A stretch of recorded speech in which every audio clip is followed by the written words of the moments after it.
교제했던 거는 주로 강해적 성격이 강했는데요. 오늘 요한복음은 약간 논리적으로 좀 깊이 있게 들어가는 그런 부분들입니다. 그래서 가능컨대 아마 처음 들어보는 것들이 아닐까 싶어서 좀 걱정이 되고 혼란을 드리려고 한 건 절대 아니고요. 요한복음이라 그러면 그냥 앞에 나오는 소음 로고스 그것을 이야기하는 분들이 많은데 그 뒤에 다른 게 있습니다. 뭐냐면 개론적인 로고스적인 그 이야기는 해드리고 그 다음에 제가 중점을 두는 건 뭐냐면 나는 뭐뭇이다, 나 뭐 생명이다, 뭐 이런 말들이 뭐뭐 다 하는 말 있죠. 이런 것들에 대한 요한복음이 9가지가 나와요. 여기에 대해서 말씀을 드리면 예를 돕지 않을까 싶은데요. 자, 첫 번째 요한복음의 배경은 뭐냐면요. 예수님이 돌아가시고 이제 부활하셨어요. 그런데 사람들한테 이제 야, 예수님이 그리스도라고 전도를 하니까 주변의 사람들이 미쳤다 그러는 거예요. 어떻게 사람이 어떻게 신이 되고 신이 어떻게 사람으로 올 수 있냐고 다들 쿡쿡 찔르면서 그러니까 못 모르고 전도만 했다가 돌아와 보고 지금으로 이야기하면 이제 전도하다가 돌아와서 장로님들한테 물어본 거예요. 제자들한테, 사도들한테. 아니 나가 전도하니까요 어떻게 신이 사람으로 올 수 있고 사람이 또 신이 될 수 있느냐, 그건 거짓말이다, 이렇게 이제 공격적으로 나오니까 이걸 어떡하지 이렇게 나온 거예요, 설명을. 그래서 모든 성경은 이게 필요해서 만들어졌는데 써졌는데 성령의 감동에 의해서 그 필요한 게 뭐냐면 신약은 1차적으로 외부의 공격을 받을 때 변정을 하기 위해서 써진 거예요. 공격을 받으니까 이거 어떡하지 하고 처음에는 못 모르고 있다가 공격을 받으니까 변정하기 위해서 나왔는데 요한복음도 그런 거예요. 그런데 그게 철학적인 게 팽배해 있는데 뭐냐면 영지주의라는 게 등장을 해요. 많이 들어보셨죠? 영지주의는 뭐냐면 나같이 유식한 사람만 신의 뜻을 알 수 있고 일반인들은 잘 모른다. 그러니까 하늘하고 땅 사이에 뭐가 있냐면 거물이 이렇게 쳐졌다고 보는 거예요. 그래서 아무나 이렇게 거물을 이렇게 뚫고 올라가서 하늘 걸 볼 수 있는데 또 내려오는 걸 받을 수 있는데 무사람들은 이 거물이 쳐졌다고 생각하는 거예요. 나같이 좀 똑똑하고 득도한 사람만 요 빠져가지고 올라가서 볼 수 있고 그 사람은 내려올 수 있다고 보는 거예요. 이게 영지주의예요. 그리고 영지주의의 핵심은 뭐냐면 육은 더럽다, 영은 깨끗하다. 그렇기 때문에 어떻게 거룩한 신이 더러운 육을 몸을 지니고 올 수 있겠느냐, 그건 거짓말이다. 그런 걸 공격을 하니까 그런 상황에서 답변하는 겁니다. 그게 이제 로고스로 되는 겁니다. 1차적인 그 독자는 누구였냐면 유대인들 대상인데 유대인들한테 제일 먼저 태초에 말씀이 계시니라 하면 딱 떠오르는 게 태초에 하나님이 천지를 창조했다는 말이 딱 데자뷰가 되니까 이거는 그 말하고 또 관계가 되는지 아는. 자, 그리고 히브리 사람들은 기억을 해요. 이게 진짜 참 재밌어요. 말씀이 육신이 됐다는 말이 이게 이제 로고스라는 말씀이란 말이 로고스인데 육신이 됐다는 말은 이제 기독론이죠. 그리스도 말씀드리는 건데 그 로고스 기독론이라고 하는데 중요한 건 이겁니다. 헬라어에서 로고스는 말씀인데 히브리어에서 말씀은 다바르예요. 적어놓으시면 밑에 써놨거든요. 다바르. 그러니까 로고스는 우리가 다 알잖아요. 다바르인데 이 로고스하고 다바르의 뜻이 똑같이 번역을 하면 말씀인데 사실은 그 영향은 달라요. 로고스는 어떤 뜻이냐면 철학적이고 이성적이고 논리적이고 뭐 이런 것들 인식론적이에요. 헬라 사상을 대표적으로 말씀드리는 건데 근데 다바르는 뭐냐면요, 대초에 하나님이 천지를 창조했다 하고 그 다음 뭐예요? 뭐뭇이 있으라 하시니 빛이 있으라 하니까 빛이 있고 뭐가 있으라고 말씀을 하시니까 곧 그게 사건이 돼버리는 거예요. 그 다바르하고 로고스하고는 완전히 뜻이 달라요. 로고스는 이론적이고 인식적이고 뭐 이런 건데 이 다바르는 뭐냐면 행동적이고 실천적이에요. 그래서 한 장을 넘기면 시편 33편 6절 제일 밑에 각주에 보면 여호와의 말씀으로 하늘이 지음이 되었으며 그 만상을 그의 입 기운으로 이루었도다. 그러니까 말이 되니까 말로 하늘이 이루어진 거예요. 말로 하니까 뭐가 되고 말로 하니까 뭐가 되는 거예요. 그러니까 하나님의 말씀과 말씀에 대한 로고스가 완전히 뜻이 다르다는 거죠. 그 유대인들은 알아요. 말씀이 육신이 됐다니까 이건 다바르가 로고스가 육신이 됐다는 뜻도 있지만 다바르가 육신이 됐다는 걸 알고 있는 거예요. 이거를 이해를 못하고 이제 뒤에 게 설명이 안 되는데 유대인들에 있어서 다바르는 말씀은 행동적이고 실천적이에요. 그런데 그 당시에 팽배해 있던 영지주의는 뭐냐면 육신은 더럽다, 악하다 이런 거예요. 그리고 더 나가면 구약도 악하다, 신약이 나중에 이제 펼쳐지는 신앙인데요. 자, 그래서 이 로고스부터 이제 살펴보면 말씀이 육신이 됐다는 말은 예수님이 선제 미리 존재한다는 이야기죠. 우리가 인식하고 있는 시공간은 앞에 신이기 때문에 이미 존재했다는 뜻입니다. 그 다음에 말씀이 육신이 됐다는 말은 그리스도의 신성을 가장 잘 보여주는 건데 이 로고스라는 이 사상이 마태, 마가, 누가복음에 나타나지 않아요. 유일하게 여기 나타나요. 그러니까 이제 보면 사복음서 4가지 복음서가 있잖아요. 요렇게 맞춰지는 거예요. 하나하나의 변정을 하는 거예요. 다 마태복음이 변증하는 이유, 마가복음이 변증하는 이유, 누가복음이 변증하는 이유 따지면 이 요한복음은 제일 마지막에 써졌는데 요한복음은 아주 철학적이고 이론적인 이런 걸 정립을 시킵니다.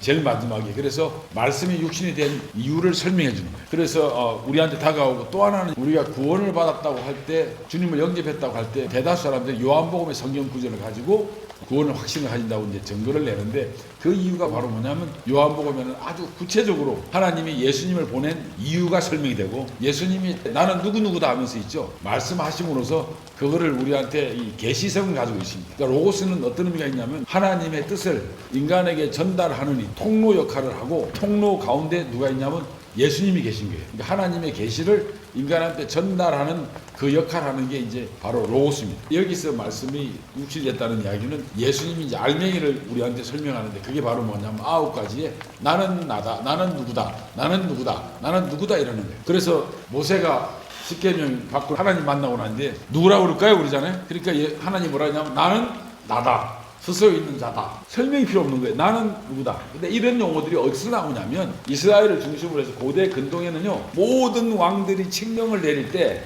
나는 누구다. 나는 누구다. 나는 누구다. 이렇게 나와요. 나는 하무라비다. 나는 뭐 고레스다. 나는 누구다. 이러면서 칙령을 내려요. 이게는 왕적인 칙령을 내릴 때도 앞에 항상 이 용어가 붙어요. 그러니까 그런 경험을 했던 유대인들이나 고대 근동에서는 예수님께서 나는 누구다. 나는 누구다 그럴 때 그 이미지를 다 받아들이고 있는 거예요. 아, 이분이 왕적인 고난을 가지고 있구나. 왕적인 고난을 가지고 우리한테 얘기해요. 어떤 공동체에서 대통령 되는 사람이 전화를 했는데 나 누구요? 딱 그러면 벌떼길라가 전화 받을 거 아니에요. 근데 나는 누구다 할 때는 권위를 가지고 접근하는. 그러니까 나는 누구다 하는 말이 그냥 예수님이 나는 누구다 하는 말은 이런 말들이 이 요한복음에 등장하면서 이 당시에 이걸 들은 사람들은 거의 충격적으로 받아들인 거예요. 나는 누구다 그러면 저분 말투가 어떻게 저기 갈릴리 나사렛 예수라는 사람이 저런 말투를 쓰지? 거의 왕적인 수준으로 있죠. 하나님 쓰던 말 이런 나는 누구다 이러면서 있죠. 자기 정체성을 밝히는 이야기를 하니까 깜짝 놀라죠 사람들이. 충격적인 발언입니다. 이 말. 우리는 성경을 읽었을 때 참 안타까운 게 이런 배경이나 또 근동의 어떤 상황에 대해서 인식이 덜하기 때문에 못 느끼지만 이걸 아시고 보면 정말 그 의미가 깊거든요. 그래서 이 로고스라는 말은 그냥 우리말로 하면 그냥 말이나 말씀이고요. 의사소통하는 뭐 언어 정도인데 이 철학적 의미에서 로고스가 이제 아주 그 중심이 되는 이성의 중심이 되는 겁니다. 이게 이제 이성의 중심적인 우주의 이성적인 원리로 보고 있고 우리가 잘 아는 플라톤이나 아리스토텔레스도 이것을 이성적인 어떤 방법론 수단도 되고 이 플라톤 같은 경우에는 이걸 가지고 이제 의미 전달하는 중심의 역할을 했다고 별의별 이야기가 많이 있는데 제가 왜 이 말을 썼냐면 로고스란 자체가 당시에 헬라어였기 때문에 그 당시에 철학자인 헤라클레이토스하고 있죠. 그 다음에 이 플라톤이나 아리스토텔레스를 제가 써놓은 겁니다. 이 내용을 읽어보시면 아 로고스는 이런 뜻이 있구나 하시면 되는데 한 가지 겁니다. 이성적인 거예요. 그러나 이제 비교가 되는 다바르는 행동적인 거예요. 행동입니다. 그래서 세례를 받아요. 저 사람 침례 받았구나. 이러면 이제 침례 받은 걸 우리가 알잖아요. 인식하는 거예요. 그런데 히브리적으로는 세례를 받으면 어떤 거냐면 저 사람이 라만처럼 들어가서 구원을 받았네 뭐 이런 식으로 설명할 수 있는 거라. 그러니까 라만 장군이 물에 들어가 나올 때 몸이 치료가 됐잖아요. 그 사람은 다바르적 관점에서 보면 실천한 거예요. 그러나 여기 그 로고스적 관점에서 보면 침례를 받았구나. 우리 성도가 됐구나 하고 인식의 개념을 받아들이는 거예요. 아시겠어요? 이게 아주 중요해요. 그래서 이 구약과 신약의 이 역할들이 다 다르기 때문에 언어적인 뉘앙스 가지고 있는 그게 다르기 때문에 그런 걸 아시면 도움이 되실 겁니다. 그래서 이쪽에 뭐 성경적 의미에서는 이제 여기에 나는 누구누구다 하고 있죠. 태초에 말씀이 계시니라 이 말씀이 하나님이 함께 계시고 말씀이 곧 하나님이다. 이런 말을 이제 하면서 이 창세기 1장으로 끄집어 가요. 그러니까 태초에 말씀이 계시는데 이 말씀이 하나님이다 그러니까 창세기 1장으로 확 끌고 올라가서 하나님이 천지를 창조했다고 그러잖아요. 아무것도 안 해요. 이게요 잘못하면 뭐 그냥 어려운 것 같은데 이거예요. 말씀이 계시는데 이 말씀이 하나님이다 그러잖아요. 자 보세요. 태초에 하나님이 태초에 말씀이 계시니라 했어요. 그런데 사람들은 그걸 보고 태초에 말씀이 있다는 거는 헷갈릴 거 아니에요. 그런데 쭉 가다가 뭐냐면 이 말씀이 곧 하나님이다 그러는 거예요. 그러니까 이 말씀이 창세기 1장 1절로 가버리는 거예요. 그래서 이 말씀이 천지를 창조했다고 이야기하는 거예요. 듣는 사람이 얼마나 헷갈리겠어요. 말씀이 왔는데 하나님과 함께 있는데 이 말씀이 또 천지 창조했다? 뭐 헷갈리는 거죠. 이게 변적이에요. 두 번째 보면 나는 뭐뭇이다. 이런 거는 요한복음에서 나는 하는 거는요 아주 중요해요. 이게 이제 하나님 앞에서 예수님께서 나는 누구요? 뭐 이런 거 하지 않을 거 아니에요. 나는 멋멋이다 하는 거는 사람들하고 나와의 관계를 설명하는, 이제 듣는 사람 아니죠. 지난번에 셰마에 이야기했듯이요. 고대 근동에서는요, 나는 멋멋이다 하면 신이나 우상 신이 있죠. 우상이나 또는 왕들이 이런 용어를 쓰는 거예요. 물론 그때 우상들은 누가 이야기했냐면 그때 우상 숭배하는 제사장이나 이런 사람들이 신이 이렇게 이야기했다 하고 쓰긴 썼겠지만, 왕들이 이야기할 때는 분명히 나는 멋멋이다 이렇게 이야기했어요. 왕권을 가지고 이야기해요. 그 다음에 이집트가 너무 중요해요. 항상 이집트나 이후에 바벨론 이야기할 건데 이렇습니다. 이스라엘이 이렇게 있는데요. 여기에 이집트 있고 여기가 바벨론이나 뭐 페르시아 나라가 있잖아요. 이게 이집트하고 이스라엘하고는 불가분의 관계. 그러니까 중국과 한국과 관계가 똑같아요. 그래서 저는 앞으로 계속 말씀드릴 때 이집트 고대 문헌들, 물론 이제 영어로 번역된 것들을 참고를 하겠지만, 이집트를 모르고는 이집트 안경을 끼고 이스라엘을 보지 않으면, 이스라엘 사람들이 가장 역사에서 중요하게 생각하는 게 출애굽인데, 출애굽은 자기네 신앙의 핵심이거든요. 모세란 이름도요, 이집트어예요. 람세스, 모세스 이런 게 전부 다 이집트 용어예요. 이집트의 문헌에 보면 뭐라고 나오냐면, 나는 멋멋이다 하는 게 이집트 라신의 이름이 나는 라신이다 이렇게 나와요. 그리고 난 뒤에 나는 낮의 주인이다, 이게 다른 말로 하면 나는 태양의 주인이다 이렇게 이야기 나와요. 그 다음에 그 밑에 보면 고대 하무라비 보면, 이 우쪽에 바벨론 쪽에 보면 그쪽에는 또 하무라비가 유명한 법전이 있잖아요. 하무라비가 뭐냐면 나는 하무라비다, 하늘과 땅의 주인이다 이러고 문장을 써요. 이거를 그 당시에 식자청이든 이런 사람 다 알잖아요. 그리고 예루살렘에 있던 제사장이나 이런 사람 다 알고 있거든요. 그런데 예수님이 갈릴리에서 별 볼 일 없는 게 어부들하고 있죠. 다니면서 이러니까 저건 또 이렇게 나오는 거예요. 그럴 거 아니에요. 저건 또 뭐야? 왜 용어를 저런 용어를 쓰고 있어? 이렇게 나오는 거예요. 그러니까 알고 성경을 읽으면 이렇게 달라져요. 이미 예수님은 한마디 한마디에 자기가 왕적인 신적인 권위를 가지고 이야기합니다. 비록 별 볼 일 없는 사마리아 여인들이나 이런 사람 만나고 있죠. 변들이 왔다 갔다 하면서 이상한 말 하는데 들어오는 단어들은 전부 다 왕적인 용어를 쓰는 거예요. 나는 멋멋이다 이러니까 저건 또 뭐야 이렇게 나옵니다. 이런 것들이 이제 보고 예수님의 권위를 엿보면 대단히 뛰어나죠. 그래서 삼쪽에 가보면 이런 나는 멋멋이다 하는 것이 종교적으로나 법적으로나 완전 영향력을 가지고 있어요. 생각을 해보세요. 문서를 썼는데 나 하무라비하고 탁 쓰고 난 뒤에 문서를 써버리면 이게 얼마나 권위가 있겠어요. 그렇지 않습니까? 그렇게 문서를 쓰는 거예요. 이게 말하자면 법이고, 왕권하에서는 법이고 뭐 규칙이잖아요. 그러니까 예수님이 나는 멋멋이다 그러는 거는 성도들이 그 말을 들었을 때 그거를 규칙이고 법으로 알아야 된다는 거예요. 대통령이 저한테 편지 했는데 앞으로 이렇게 규정을 이렇게 합시다 하고 나는 누구누구야 하고 대통령 이름 써가지고 공표를 해버리면 네 하고 우리가 머리를 굽신거리잖아요. 그런데 성경에 보면 나는 멋멋이다 하고 탁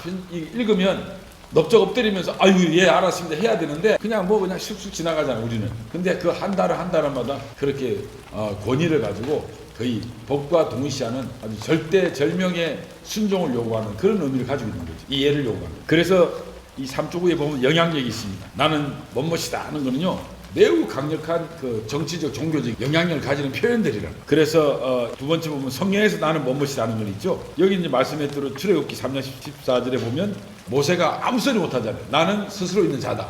그러니까 이게 이런 거는 표현할 수 없고 이 부거에 대해서는 아직도 아무도 해석을 제대로 못합니다. 이 말이 무슨 말인지. 스스로 있는 자다. 그러니까 그냥 권위에 다 찌들어 있는 거예요. 모세가 한 말 따로 돌았어요. 스스로 있는 게 뭐요? 엄마 아버지가 있어야 되고 뭐가 따져야 되잖아요. 이건 엄청난 권위고 이미 그거는 모든 그 시대의 왕들이 쓰던 용어 이상의 용어들이라. 딱 해버리니까 악소리도 못하고 그냥 돌아오는 거예요. 그 다음에 이제 이거는 정체성이기도 합니다. 나는 멋멋이다.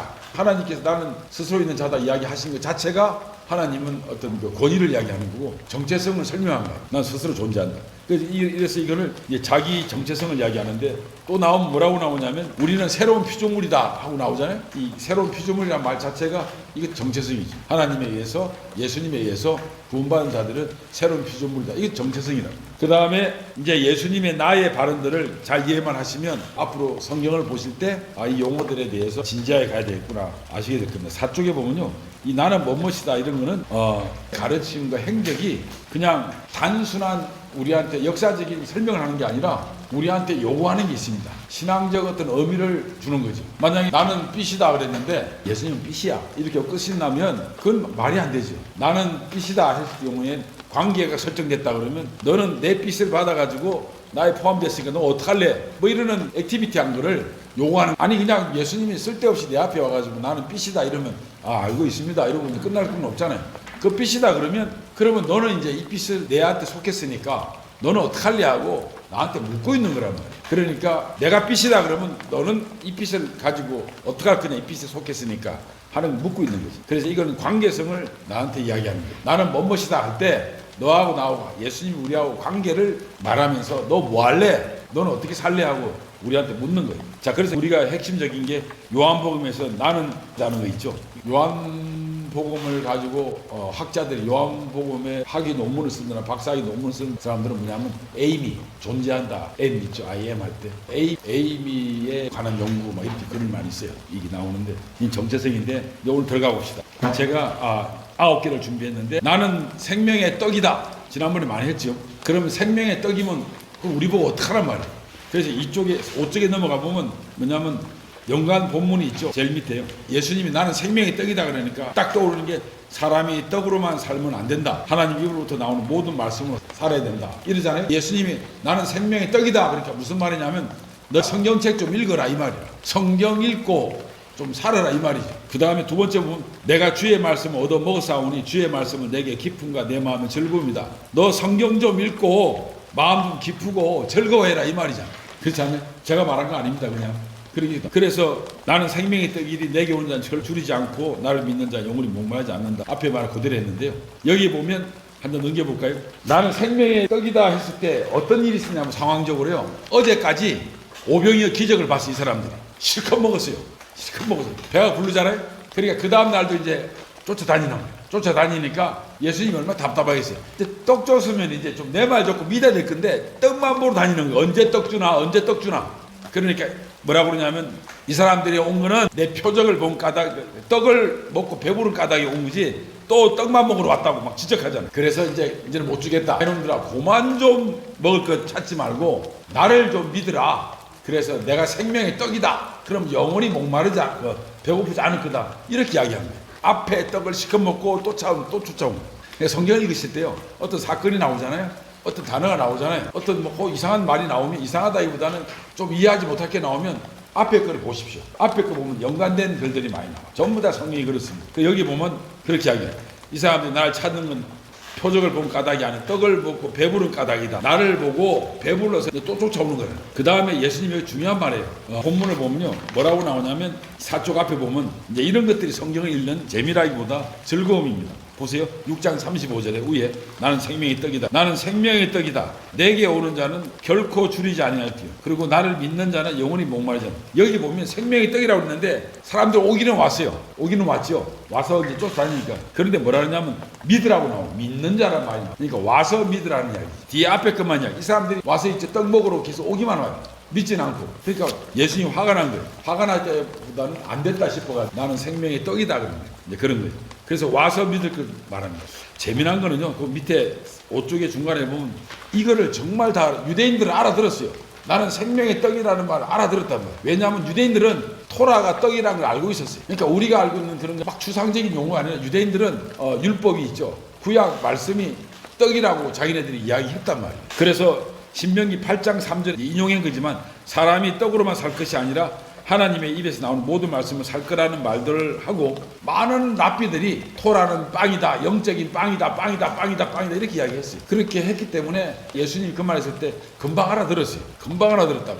내가 생명의 빵이다. 그러니까 저분이 구약에 나오는 모든 토라를 능가한다는 표현이야. 그러니까 결국은 뭐냐면 예수님이 뭐라고 했어요. 나는 대초에 말씀이 계시니라. 이 말씀이 하나님이 함께 했고 내 이 말씀이 떡이다. 그렇게 이야기해버린 거예요. 그러니까 완전히 그냥 토라를 율법이 완성했다는 토라를 잡고 있는 거죠. 예수님께서. 그러니까 유대인들 알아들어요. 말씀이 육신이 돼서 왔고 말씀이 하나님이 함께 계셨고 그러면 토라는 어디 끼는 거야? 토라가 말씀이거든요. 다바르가 모여진 게 말씀이 모아진 게 토라란 말이에요. 그러니까 저분이 구약을 완성한 분이라든가 구약과 말씀과 예수님이 동시된다고 그러잖아요. 그러니까 나중에 뭐냐면 내가 율법을 완성하러 왔다는 거예요. 그런 거죠. 여기 생명의 떡이라는 말이 유대인들은 토라가 떡이라는 걸 다 알고 있었기 때문에 이 말을 한 거예요. 그러니까 성경을 보실 때 그 분위기나 상황이나 배경을 이해하면요. 한 줄을 가지고도 엄청난 즐거움이 있습니다. 깨달음이 있고.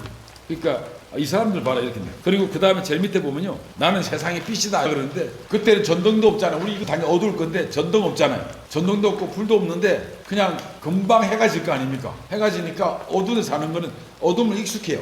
그래서 이 사람들은 빛이 너무 귀하거든요. 근데 나는 빛이라고 이야기했던 때가 언제냐면 요한복음 7장 1절에 있죠. 뭐라고 나오냐, 2번 보세요. 초막절 상황이라고. 본문은 예수님께서 초막절에 말씀하신 내용입니다. 이런 거는 성경에 안 나오죠. 초막절이라고. 근데 초막절이 어떤 때냐면요, 두 가지죠. 지난번에 이야기한 초막절은 광야에서 나오면서 고생했던 그 텐트 치고 다녔던 그거를 기억하는 그런 행사가 있고, 또 하나는 뭐냐면 들어와서는 가나안에 정착하고 난 뒤에는 뭐 추수감사절 있잖아요. 이런 형태란 말이에요. 그런데 초막절에 지난 시간에 우리 대화했지만 광야에서는 뭐가 있었어야 됩니까? 밤에 어두우니까 뭘로 인도했다고? 불로 인도했다고 그랬잖아요. 불기둥으로. 그런 식으로 유대인들은 벌써 이 예수님께서 나는 빛이다 그러니까 저건 또 무슨 말이야 이렇게 나올 거예요. 빛이다 그러니까. 근데 초막절에는 빛이었어요. 예루살렘 성전이 이렇게 있잖아요. 사각으로. 그 사각이 이렇게 있으면 요게 앞에 제일 앞에 요 왼쪽에 여인의 뜰이 있었어요. 그게 불을 무지무지하게 펴나가. 초막절의 행사 중에 제일 큰 행사가 오늘날 우리가 밤에 터뜨리는 불꽃놀이처럼요. 유대인들이 초막절이라 그러면 전부 다 예루살렘이 모여가지고 대낮처럼 환하게 해버려요. 불을 펴가. 그런데 예수님이 그걸 다 보시고 초막절 날 내가 빛이다 그러는 거예요. 내가 빛이다 그러니까 저거 봐라 이러는 것도.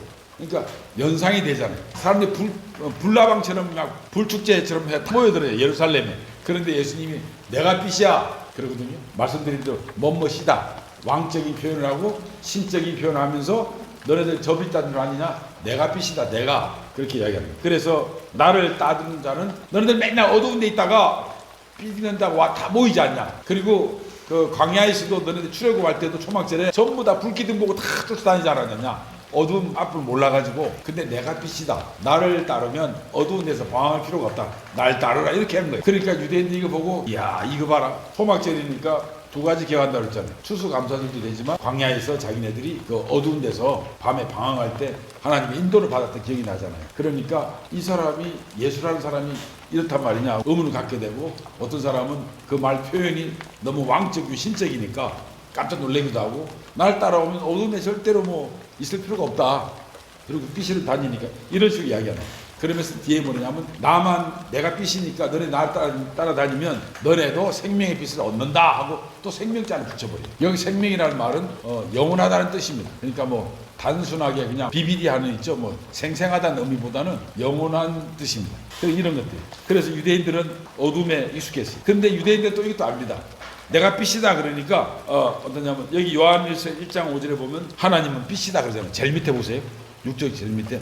이렇게 생각해야 됩니다. 누가를 이해하려면요, 누가복음과 사도행전을 같이 보셔야 돼요. 요한을 이해하시려면 요한복음과 요한 1, 2, 3서와 요한계시도 같이 보여요. 그래서 그걸 우리가 뭐라고 그러냐면 요한문헌이라고 합니다. 요한문헌. 그러니까 바울을 이해하려면 사도행전 후반부분 붙어 있잖아요. 뒤에 뭐 로마서, 고린도, 전후서 해가지고 이런 것들이 전부 다 바울 문헌이라고 합니다. 그렇게 전부들 보야 이게 이빨이 맞춰지거든요. 여기에 보면 요한일서에도 하나님은 빛이다 그랬어요. 그리고 예수님은 나는 생명의 빛이다 그랬고, 저기는 하나님 빛이다 그래요. 그럼 공동안이야. 하나님이 빛이고 예수님이 빛이고 예수님이 하나님인 거예요. 맞아떨어져요. 그 다음에 7쪽을 보겠습니다. 그러니까 예수님이 생명의 빛이다 그랬는데 뭐라고 했냐면 시편 119편에 보면 주의 말씀은 내 발의 등이요 내 길의 빛입니다 이렇게 나오는 거예요. 그래요. 여기도 보세요. 주의 말씀은 내 발의 등이요 내 길의 빛이다. 그러니까 뭐예요? 주의 말씀은 구약에 토라인데 있죠. 지금은 예수님은 내가 말씀이라고 했잖아요. 예수님이 내 발에 내 길이 발등상에 길이 되고 빛이 되는 거예요. 다 일맥상통하잖아요. 그렇잖아요.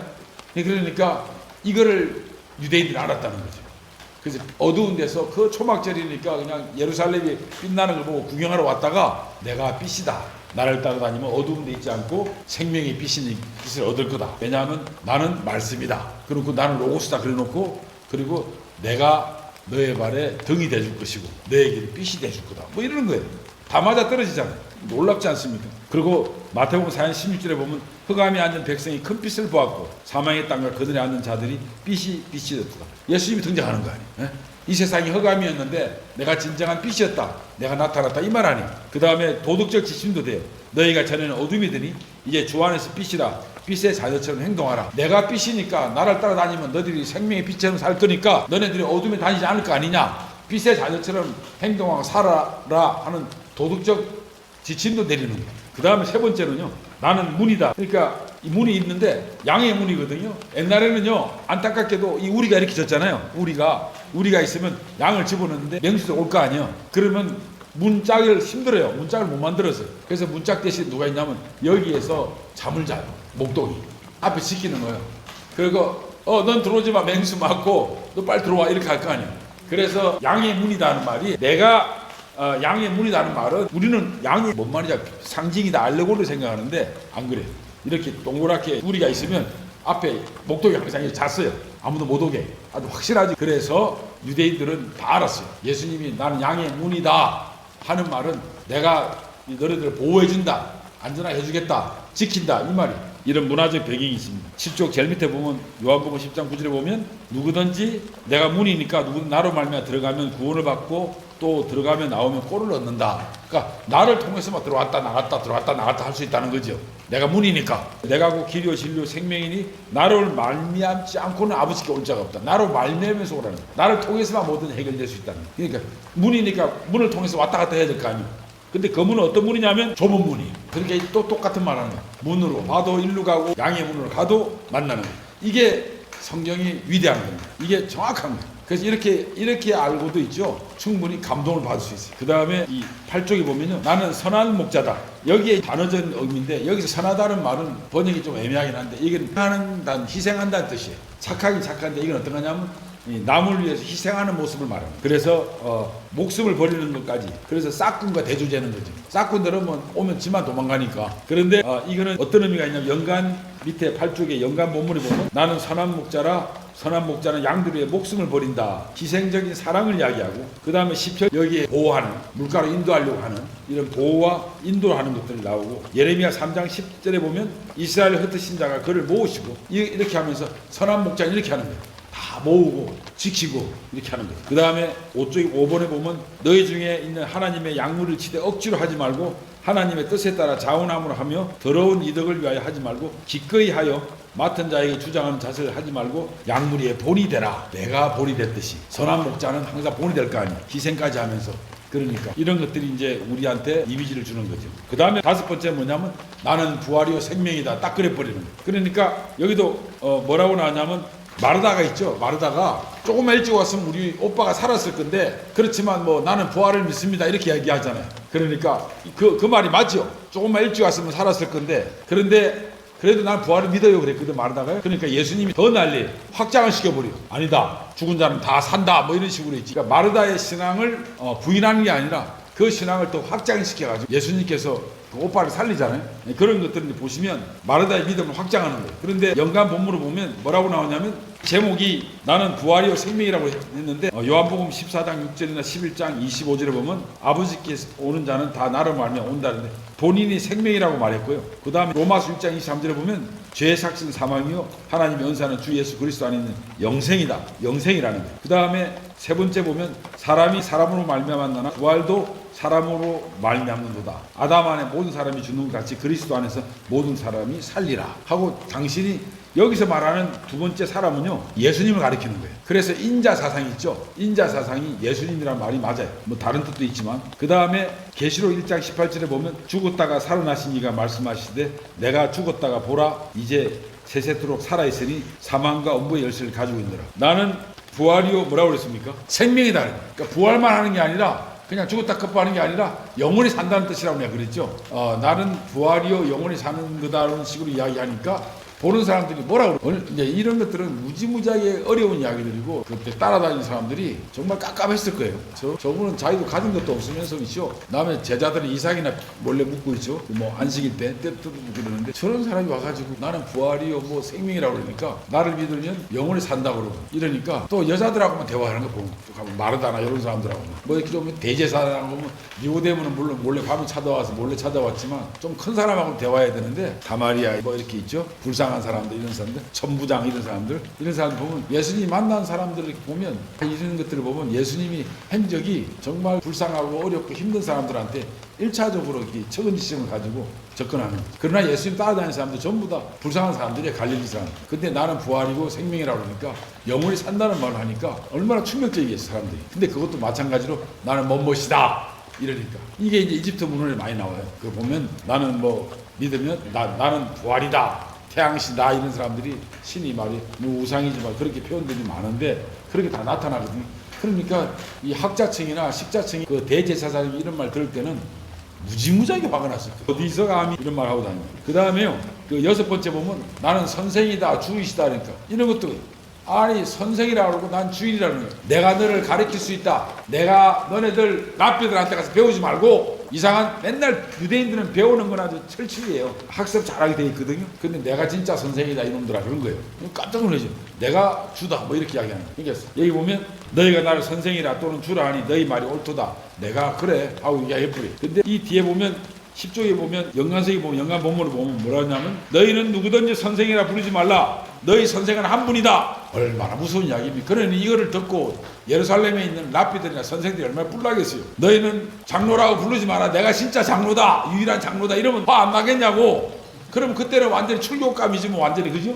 근데 여기 뭐라 그러지? 이스라엘 나라에서 종교적인 나라에서 너희는 선생이라고 다 부르지 마라. 선생은 한 분밖에 없다. 이렇게 얘기해버려요. 나도 선생이다. 그리고 너희는 형제들이라 땅에서 아비라 부르지 마라. 너희 아버지는 한 사람이다. 뭐 할까 골고루 욕 들어먹게 생겼어요. 종교적으로도 욕 파괴시키고 그리고 그냥 가정도 다 파괴시켜버리고 이렇게 과감하게 말할 수 있는 분은 진짜 신인 아니면 말을 못하죠. 그러니까 이런 말들을 보면 뉘앙스가 엄청 센 거죠. 그 다음에 3번에 도마가 대답하여 이르되 나의 주시며 나의 하나님이시다.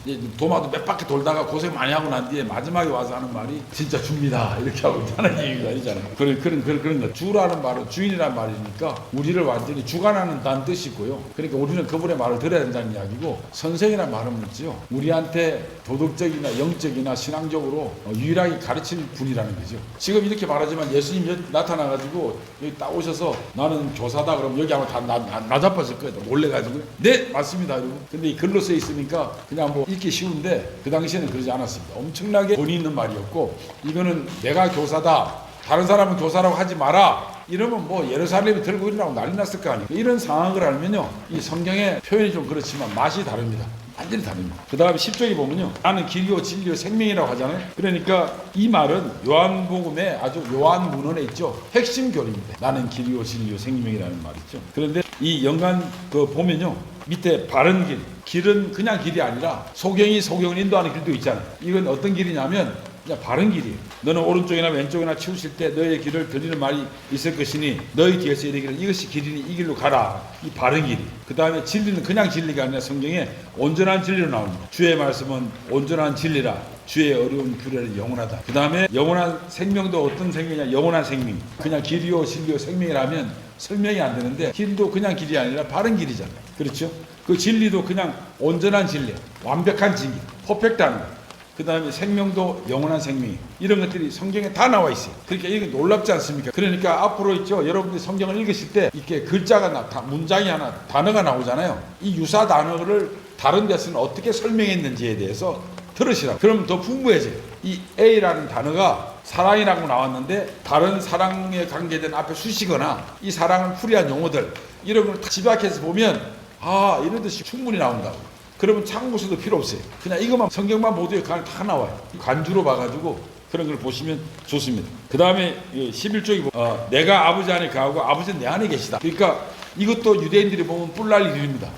이 갈릴리에서 별 보는 사람이 막 이런 이야기 뭐라고 나오냐면 여기 제일 밑에 보면 11쪽 제일 밑에 보면 나와 아버지는 하나다 잃어버리는 거예요. 그러니까 내가 아버지 안에 가고 아버지가 내 안에 가나. 이거 뭐 당신 마음에 내가 들어가 있고 당신 마음은 내 마음이 와 있다. 당신은 내 마음이 와 있다. 이렇게 하고 뭐 사랑하는 용어라도 쓰면 데이트하는 용어라 쓰면 좋은데 여기 들어갔다 나 서로 그냥 많이 들어왔다 나왔다 들어왔다 나왔다 한다 이러니까 야 이게 보통 일이 아니잖아요. 근데 또 다른 구절에는 아버지와 나는 하나다 이렇게 해버립니다. 일심동체라고 하는 거죠. 그 다음에 요한복음 또 5장에 보면 아들이 스스로 할 수 있는 건 없으니 오직 아버지께서 하신 것을 보고 그대로 할 뿐이다. 이거는 겸손을 이야기하는 거지만 어쨌든 아버지를 통해 다 할 수 있다는 걸 이야기하는 거죠. 그 다음에 요한복음 14장에 보면 아버지께서 나를 사랑한 것 같이 나도 아버지를 사랑한다. 아니 둘이 하나면 사랑하는 건 마찬가지인데 그래도 사랑한다는 표현도까지 합니다. 그래서 태초에 말씀이 계시니라 이 말씀이 하나님과 함께 계셨다고 또 똑같이 이제 말씀이 하나님이고 하나님. 자 그래서 여기 보면 다시 11쪽에 넘어오면요. 예수님과 아버지의 그 주에 보면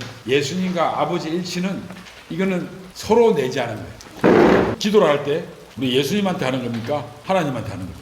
같이 하는 거죠. 질문이 잘못된 거죠. 기도할 때는 근데 우리가 예수님으로 기도한다 왜 하냐면 바로 나는 누구누구다. 나를 통하지 않고는 갈 자가 없다. 이러니까 때문에 예수님으로 기도하는 거예요. 그게 주문이 아니라 야 내가 양의 물인데 나를 거치하면 못 가 그러는데 저쪽에 있어서 그냥 기도합니다 하는 게 아니라 정식으로 그렇게 가는 건 이 8가지 9가지를 우리가 다 알게 모르게 인정하는 거예요. 나는 뭐뭇이다. 왜? 나는 중보자고 가운데 양의 문이고 나는 문이고 나를 말리한자가 못 간다 이랬으니까 하는 거예요. 그런데 나하고 아버지는 하나이기 때문에 나한테 이야기해. 통과 이렇게 하는 거예요. 그런데 왜 기도할 때는 예수님한테 아니면 하나님한테 하는 거냐? 이런 건 잘못된 질문이에요. 그런데 왜 그러냐면 좀 이따 이야기할 삼일체가 있잖아요. 삼일체가 있는데 세 위격이 있는데 이분들이 세 위격이 자기네들끼리 교통하는 세 위격이 교통하는 자체적인 교통하는 걸 내재적이라고 해요. 우리하고 관계없이 내재적이. 그런데 우리한테 역사하고 개입하는 거 있잖아요. 아니 뭐 예수님이 딱 이제 돌아가시고 부활하시면서 하늘로 쫙 올라가면서 성령님이 내려오는데 바톤 터치해서 나 올라가니까 내려오시라고 이렇게 하진 않았을 거라는 거예요. 뭐냐면 우리가 보기에 예수님이 돌아가셨고 그 다음에 성령님이 오신 거예요. 신앙적으로. 그러니까 우리를 다스리는 경륜이 있죠. 경륜적인 의미에서는 삼일체예요. 그러니까 역할하는 거예요. 하나님이 창세기 때는 그 하나님이 오셨고 우리 땅에 오신 건 예수님이 오셨고 또 예수님 돌아가시고 난 뒤에는 성령님이 우리를 위해서 신이 역할하는 것, 이거를 경륜적 하나님이라고 해요. 그러니까 경륜적 삼일체라고. 그러니까 우리가 그런 경륜과 내재적인 걸 구분해야 되는데 그거는 이제 제가 다음에 시간 있을 때 한번 확실하게 알려드리겠습니다. 그래서 우리가 기도할 때 하나님한테 하는 거, 예수님한테 하는 거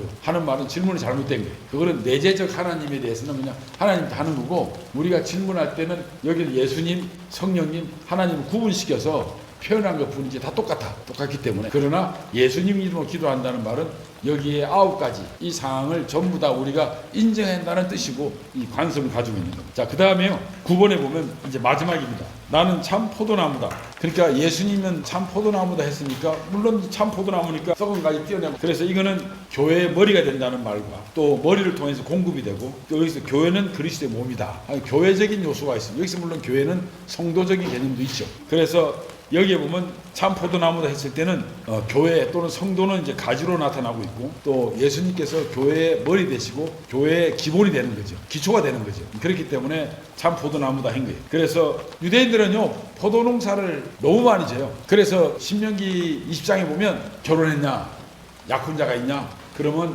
교회자 때문에 전제도 못 치라고 다른 사람하고 결혼할까 겁나니까 돌려보내라고 그래요. 심신미약자가 있냐, 옆에 사람이 놀랄까봐 돌려보내라 그래요. 집을 졌냐, 집을 졌 남이 들어와 살까봐 군대 면제. 그 다음 또 하나 있어요. 바로 포도농사를 졌는데 열매 따질 때가 됐는데 남이 따먹을까봐 안 되니까 돌아가라 이 말이에요. 이게 국가 산업이랑 마찬가지였거든요.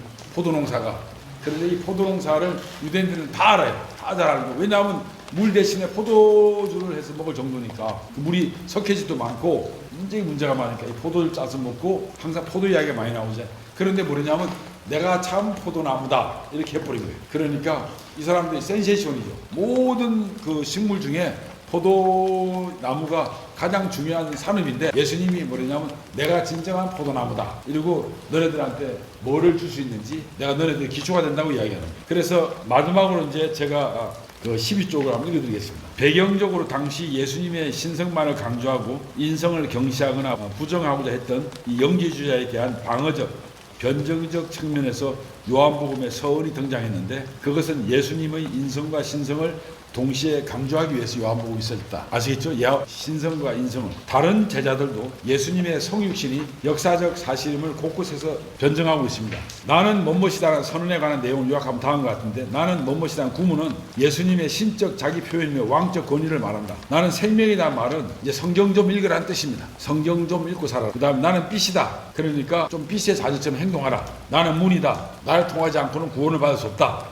나는 선한 목자다. 내가 너를 보살피고 할 테니까 그렇게 알고 있으라. 나는 부활이요 생명이다. 너는 나 믿으면 부활한다. 이 말이죠. 그리고 나는 선생이다. 주이다. 내 가르침을 따르고 내가 너를 컨트롤하겠다. 이 말이죠. 그리고 나는 길이요 진리다 하는 말은 바른 길 찾아가고 온전한 진리 찾고 영원한 생명을 배우라. 나를 통해서. 그리고 내가 아버지 안에 거하고 아버지 내 안에 거한다. 예수님과 아버님. 나는 아버지가 일치하다. 나는 포도나무다. 참 포도나무다. 내가 이제 교회를 품고 있는 본체다. 이런 말인데 하나님은 누구냐? 하나님은 누구냐 하면 신론이라고 해요. 학문적으로. 하나님은 누구냐 하면 신론. 그 다음 그리스도 누구냐 하면 그리스도론이라고 해요. 그럼 교회는 무엇이냐 하면 교회론 그래요. 론자를 붙이는 거예요. 신론, 기독론, 교회론. 구원은 어떻게 받는 거냐 하면 구원론 이렇게 하는 거. 아시겠어요? 이해하셨죠? 금방. 이게 다 나옵니다. 9개 여기 다 들어가 있는 거예요. 제일 밑에 보세요. 결론적으로 요한복음서에 나는 무엇이다라는 선언은 우리가 다음과 같은 신앙을 가져야 한다는 걸 보여준다. 그 신앙은 예수님이 우리의 하나님이시고 이거는 신론이에요. 왕이시면 이거 제왕론인 제왕이라는 뜻이고 말씀이다. 이것도 마찬가지. 생명의 빛이다. 이게 구원론이에요. 구원론, 구원을 주는 유일한 구원의 문이다. 구원론이 부활신앙이다. 이게 부활론이고 교사며 주관자다. 바른 길과 온전한 진리 곧 영원한 생명이다. 하나님과 일치하시다. 삼일체예요. 하나님과 일치하니까. 그 다음에 교회의 머리다. 교회론이라. 그러니까 이 9가지 가지고 있죠. 그냥 그 수십 번, 수천 번을 있죠. 책을 만들 수 있고 글을 쓸 수 있고 다 할 수 있는. 그러니까 요한복음의 특징이 뭐냐면 나는 무엇이다. 신적 권위를 가지고 되게 그 깊이가 있는 거예요. 그래서 이거를 준비한다고 좀 많이 봤는데요. 이 아주 그냥 이 시간이 없어가지고 이거밖에 안 됐는데 너무 좋은 내용들이 많아요. 이 9가지가. 그래서 이 로고스론을 이야기하면서 이 9가지는 다른 데 나오긴 나오지만 유사하게 나오긴 나오지만 아주 그냥 극단적으로 예수님께서 자기 정체를 말씀하시고 우리가 이 나는 무엇이다 하고 이 말씀에 감동을 받아가지고 우리가 주님을 영접했다고 하는 사람들도 사실은 알게 모르게 그 성령님이 도우신 거예요. 그리고 엄청나게 그 파워풀한 에너지가 있는 것이야. 이거는 뭐 고대 유대인들이 들었을 때는 충격적인 발언들이에요. 충격적인 발언들. 그리고 상황을 알면 더 아주 놀라운 일들이 많죠. 그래서 다시 말씀드리지만 배경도 알아야 되고 좀 이렇게 문맥적인 연관성이 있잖아요. 그 다음에 그 유대인들의 풍습 이런 걸 알게 되면 이게 살이 찝니다.